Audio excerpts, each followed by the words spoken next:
as a collector, I hear all kinds of things from different people, different sources. And the first part of this video is called, I wanted to call Luck of the Draw.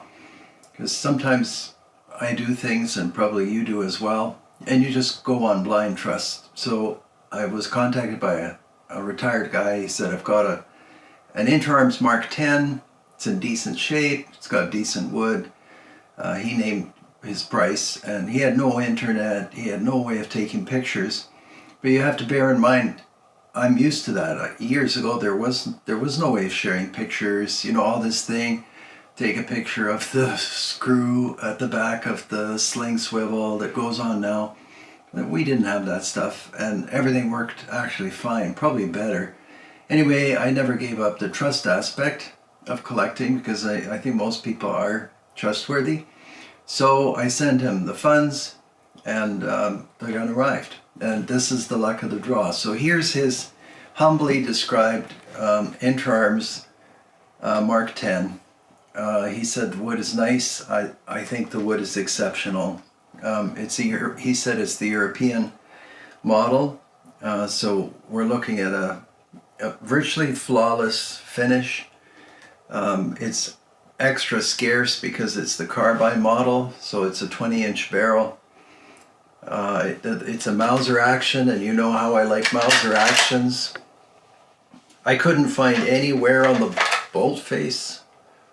I don't know if we can focus in on that, but I don't see any brass. I don't see any evidence of use. The floor plate, I'll show you. Here's the floor plate and trigger guard. So this was modestly described by the old timer as in decent shape. So, I mean, to buy this piece of wood, perfectly oriented grain through the wrist, I don't know what it would cost. But again, I'm not in this for business, but it sure is nice to get a rifle this fine, described so humbly, and that's why I was going to call it luck of the draw. So this time it was a great outcome. You're probably wondering what caliber it is. It's 30-06, and I've seen these in catalogs, these Interarms Mark 10 carbines. But they're very uncommon. About the only thing it's missing is the hood on the front sight. Other than that, it's complete. It's got the Williams rear sight. It's got Weaver bases. Usually you can tell if a scope has been mounted. I don't think any scope rings have been on here. So you don't ask the history, but it's just about a perfect bolt action rifle. Very comfortable. Anyhow, so I'll flip it around. You can see the cheek piece and so on. Everything is exactly the way that you would want it. And if you're into collecting, or you're getting into collecting, these are the ones that you get once in a while, and you just have to smile. Great rifle. It actually ties in with the main subject of the video. So I get a lot of people who want Springfield sporters. I'd probably say that's the most common request. I don't know what that's a function of. Springfields were, I mean, this is an original Remington, untouched. It's got the flaming bomb, made in 1942. The bore is flat new. The whole gun is perfect. All numbers match. And it's got that fantastic Springfield action. That isn't to say it's better than a Mauser or a Model 70 Pre-64 design, but there's just something about the Springfield action that captures people's imagination. And it could be that when Griffin and Howe and Sedgley and all these guys made the sporters on the Springfield, quite often mentioned in Jack O'Connor's books and other books, something happened and the Springfield just took on kind of a legendary status, even though it's probably inferior to the Mauser because it has this two-piece firing pin and other features. But I'll flip it around and you'll see where I'm going with this video shortly. So that's the other side of the action. Serial number on this one is in the 3 million range. And if you have Hatcher's notebook, there's a chart in there that talks about which ones have one heat treatment which ones have double heat treating, and then which ones are nickel steel and so on. But when you're in the 3 million range like this rifle, you know it's okay. And this one's, like I said, all original military. So people like this, but then they think, well, it's kind of a museum piece. I mean, not really. You can take it to the range. These are just great actions. And there is something about them. And probably good to mention, you can see that they use the Mauser 2 lugs in the front. And likely you all know this, but I say it anyway. And then it has the safety lug here. And that means that the rear receiver bridge has to be raised. This ring has an elevated section. See how the safety lug passes through there? And again, this ties in with what I'm about to say.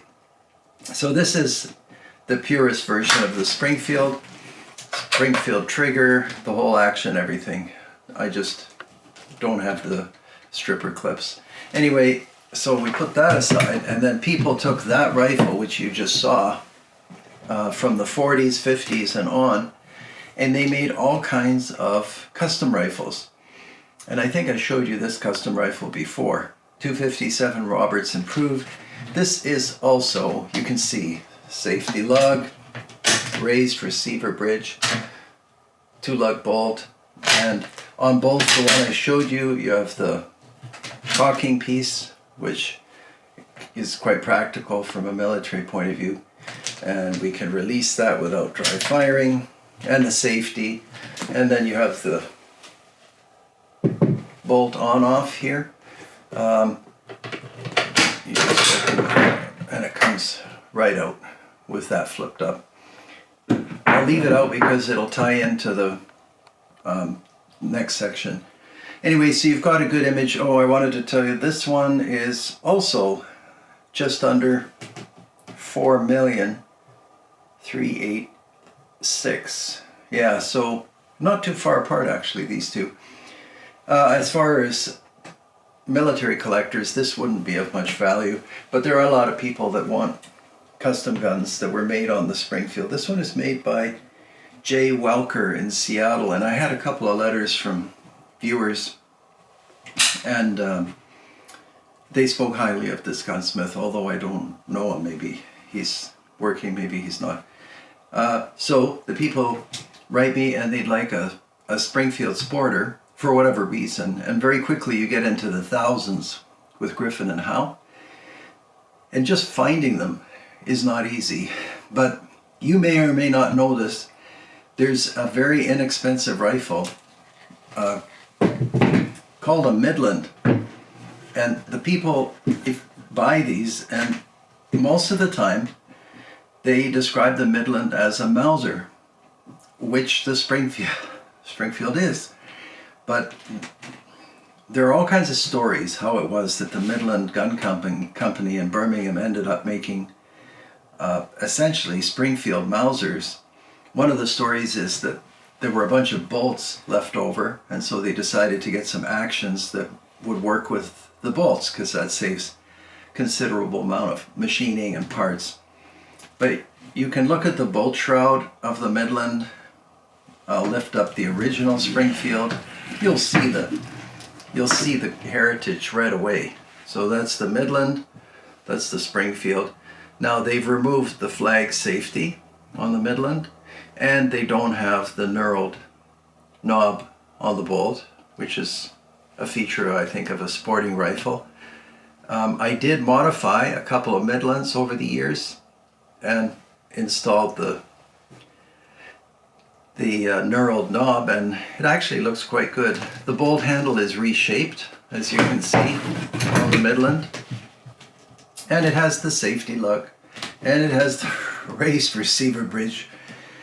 You can get these for a few $100s. This one's, as far as I can tell, spotless. I think the bottom metal is very similar to Parker Hale, and I've had different correspondence from the UK telling me that the bottom metal is Parker Hale, and that the actions were made, especially made for the Springfield bolt, and that could be true. The trigger is different, but you can watch this. I mean, people have heard me say this before when they come over. So you lift the bolt handle, you push this button, unlike the on-off button on the original Springfield. Anyway, you push the button, which now you can't see, and the bolt comes out. And this is the bolt from the original Springfield. So you have to make sure the extractor is in line with the lug, and you depress it. And have a look at that. So where does it stop? Well, it looks like it's cocked, but it's actually not, because the sear location is slightly different, because the trigger is more like a Timney trigger. But you'll see, I'll pull the trigger and you'll see the striker move forward. So obviously the gun's not going to fire. My point was not that you can interchange parts, but if you're after a Springfield sporter, and essentially you have a Springfield, it handles like the action. Maybe it's a little bit better because the trigger is really good. As you know, I'm not obsessed with triggers. This feature is simpler than the Springfield original on-off thing. But you've got a Springfield 03, and like I said, I've had this discussion many times, and I don't know why people look at these and think that it's just a Mauser. It's actually much closer to a Springfield, and it could well be that the receiver is made for the bolt. That's possible, but I don't know what the truth is. I've heard so many different stories. Net result is a super affordable Springfield-based rifle with an excellent stock, and you can see this one has almost no marks on it. Reminds me a lot of an Interarms Mark 10 action design. Floor plate, everything the way it should be, clicks in place, and handles very well. And this one is in 30-06, so they mostly are 30-06. I'll close off by saying I know a guy who liked his Midland so much he paid $200 for it. He put the bolt knob back on just from Numeric gun parts, and he actually took a military barrel that he found someplace and put it on. Oh, and I've had Midlands that have had the 2-groove barrels, so I guess go figure, I don't know. They say the barrels are factory new, but that one had a 2-groove barrel, which was a variation in the Springfield design. Anyway, I thought that was an interesting thing for you, and you can pick these up. Like I said, people just have no idea what they are. You'll see them priced very low, and yet you're essentially getting that wonderful Springfield action bolt. Scope mounts can be tricky. You'd have to use some judgment in getting them because of that high bridge in the back to make room for the safety like passing through. Anyway, that's a lot of talking as usual. Thanks very much. We'll see you on the next video. Take care and good luck with your collecting and gun making. See you.